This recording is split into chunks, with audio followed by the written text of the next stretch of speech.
وزیر اعظم شہباز شریف کی امریکہ ایران مذاکرات کے لیے میزبانی کی پیشکش، امریکی صدر ڈونلڈ ٹرمپ کی تائید۔ وزیر اعظم نے ایکس پر لکھا کہ امریکہ اور ایران کی رضامندی سے پاکستان بامعنی اور حتمی مذاکرات کی میزبانی کے لیے تیار ہے، خود کو اس کے لیے باعث اعزاز سمجھتے ہیں۔ پاکستان جنگ بندی کے لیے مذاکرات کی مکمل حمایت کرتا ہے، مشرق وسطیٰ جنگ کے خاتمے کی کوششوں کا خیر مقدم کرتے ہیں، علاقے اور اس سے باہر امن و استحکام کے مفاد میں بات چیت کے عمل کو آگے بڑھانے کے حامی ہیں۔ وزیر اعظم نے پوسٹ میں امریکی صدر ڈونلڈ ٹرمپ، ایلچی اسٹیو وٹکوف اور ایرانی وزیر خارجہ عباس عراقچی کو بھی ٹیگ کیا۔ امریکی صدر ڈونلڈ ٹرمپ نے وزیر اعظم کی پوسٹ کو ٹروتھ سوشل ہینڈل پر شیئر کر دیا۔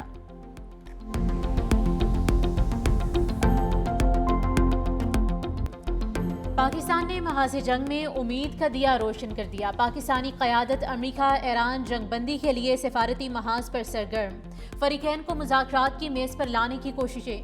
امریکی صدر ڈونلڈ ٹرمپ اور فیلڈ مارشل سید عاصم منیر کا رابطہ، ترجمان وائٹ ہاؤس کیرولین لیوٹ کی رابطے کی تصدیق۔ کہا صدر ٹرمپ کو خلیجی ممالک کے متعدد رہنماؤں کی ٹیلی فون کالز موصول ہوئیں۔ امریکی ایلچی اسٹیو وٹکوف اور جیرڈ کوشنر کے ممکنہ دورہ اسلام آباد پر سوال۔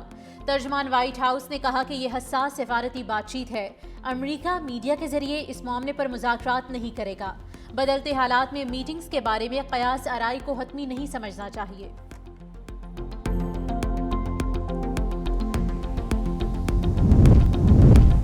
ایران نے جوہری ہتھیار نہ رکھنے پر اتفاق کیا ہے۔ امریکی صدر ڈونلڈ ٹرمپ کی وائٹ ہاؤس میں میڈیا سے گفتگو۔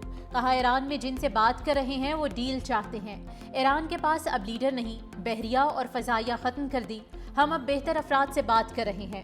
ایران میں نئے لوگوں کا سامنے آنا ہی ریجیم چینج ہے۔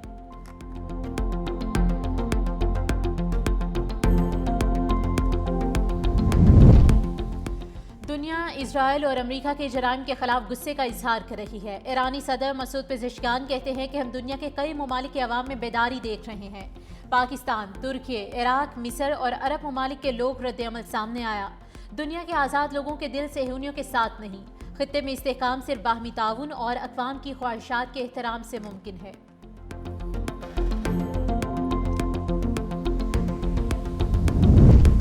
قطر کی بھی جنگ بندی مذاکرات کی حمایت۔ ترجمان قطری وزارت خارجہ کا کہنا ہے کہ ہم اور ایران ایک دوسرے کے ہمسائے ہیں اور رہیں گے۔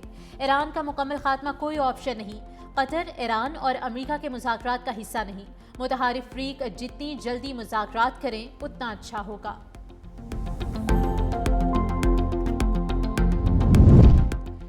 امریکہ کی دوگلی پالیسی، ایک طرف جنگ بندی کی باتیں، دوسری طرف مزید فوجی دستے بھیجنے کی تیاریاں۔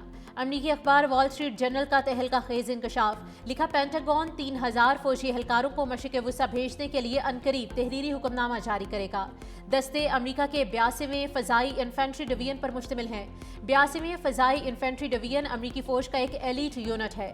یہ ڈویژن پیراشوٹ کے ذریعے فوجی جہازوں سے چھلانگ لگا کر میدان جنگ میں پہنچنے کی مہارت رکھتا ہے۔ اہلکار کہیں بھی 18 گھنٹے کے اندر تعینات ہونے کی صلاحیت رکھتے ہیں۔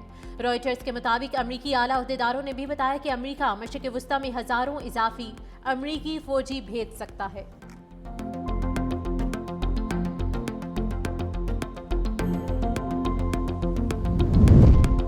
جرمن صدر فرینک والٹر نے امریکہ کی ایران جنگ کو تباہ کن غلطی قرار دے دیا۔ کہا ایران پر حملے بین الاقوامی قانون کی خلاف ورزی ہے۔ اس جنگ کے لیے امریکہ پر ممکنہ فوری حملے کے خطرے کا جواز قابل قبول نہیں، اس سے بآسانی بچا جا سکتا تھا۔ جنگ نے جرمنی اور امریکہ کے درمیان تعلقات میں بڑی دراڑ پیدا کی ہے۔ امریکہ اور یورپ کے تعلقات بھی اب پہلے جیسے نہیں رہیں گے۔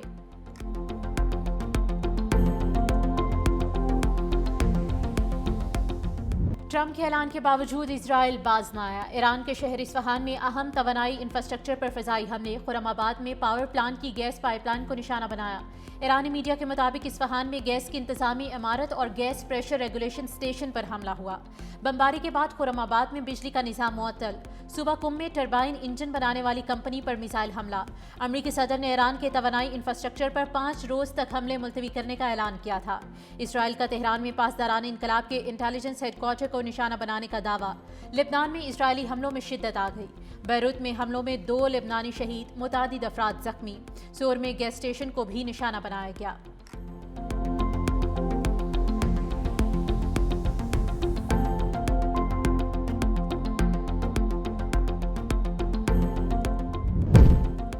ایران اسرائیل امریکہ جنگ کے باعث عالمی معاشی بحران، ایشیائی ترقیاتی بینک کا جنگ کی صورتحال پر بڑا اعلان۔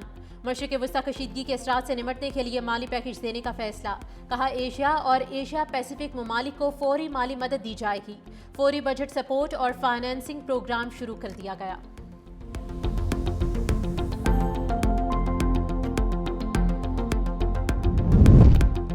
وزیر خزانہ کی زیر صدارت پیٹرولیم سے متعلق کابینہ کمیٹی کا اجلاس، ملک میں پیٹرولیم مصنوعات کی فراہمی کا جائزہ لیا، عالمی مارکیٹ صورتحال پر غور۔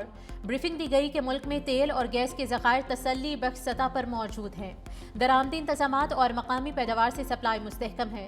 مارچ اور اپریل کے لیے پیٹرول کارگو کی بڑی مقدار پہلے ہی محفوظ ہے۔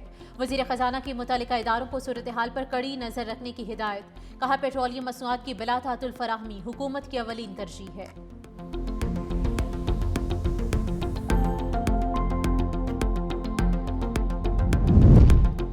پیٹرولیم مصنوعات کی قیمتوں میں پھر بڑے اضافے کا امکان، پیٹرول 55 روپے، ہائی سپیڈ ڈیزل میں 75 روپے فی لیٹر اضافہ متوقع۔ اوگرا 2 روز بعد نئی قیمتوں کے تعین کے لیے سمری پیٹرولیم ڈویژن کو بھجوائے گی۔ وزیر اعظم شہباز شریف قیمتوں میں اضافے کی منظوری دیں گے۔ ذرائع کے مطابق حکومت 1 کے بجائے 2 ہفتوں میں مرحلہ وار اضافہ کر سکتی ہے۔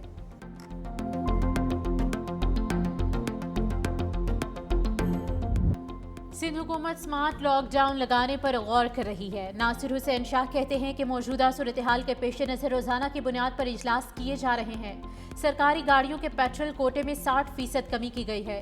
جنگ طویل ہوئی تو پاکستان سمیت پوری دنیا متاثر ہوگی۔ عوام بلا ضرورت گھروں سے باہر نکلنے سے گریز کریں۔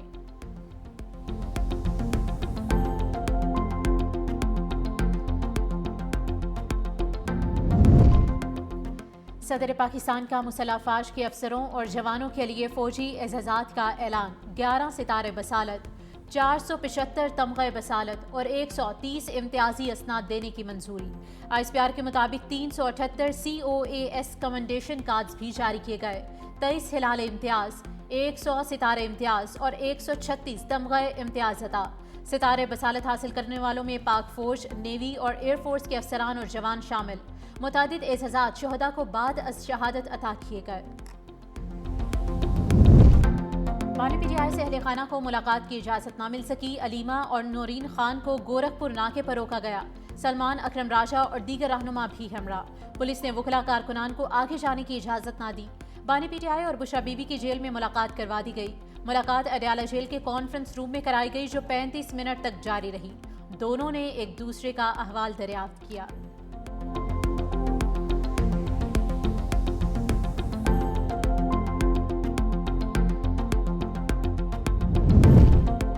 بھارت کی ریاستی ظلم و جبر کی انتہا، خاتون حریت رہنما آسیہ اندرابی کو عمر قید کی سزا۔ دہلی کی عدالت نے خاتون علیحدگی پسند رہنما کی 2 ساتھیوں کو بھی سزا سنا دی، فہمیدہ صوفی اور ناہید نسرین کو 30 سال قید کی سزا۔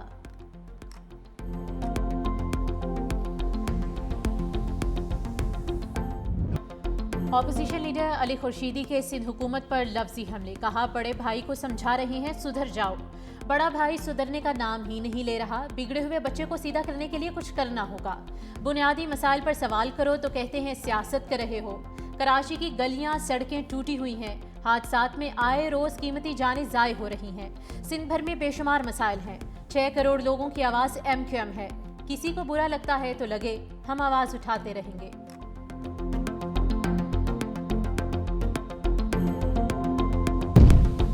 بلاول بھٹو زرداری اور خاتون اول آصفہ بھٹو زرداری کی سینیٹر شہری رحمان کی رہائش کا آمد، وزیر اعلیٰ سندھ سید مراد علی شاہ بھی ہمراہ۔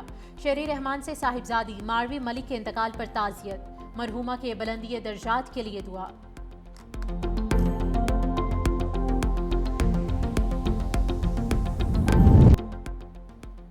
PSL کا میلہ صرف 1 روز کی دوری پر، ٹیمز کی تیاریاں زور و شور سے جاری ہیں، غیر ملکی کھلاڑیوں اور کوچنگ سٹاف کی آمد۔ آسٹریلیا کے اسٹیو اسمتھ نے لاہور میں ملتان سلطانز کو جوائن کر لیا۔ اسلام آباد یونائیٹڈ کے اسکواڈ کا حصہ نیوزی لینڈ کے مارک چیپمن اور ڈیون کانوائے بھی لاہور پہنچ گئے۔ جنوبی افریقی کوچ جسٹن کیمپ نے راولپنڈی کو جوائن کر لیا۔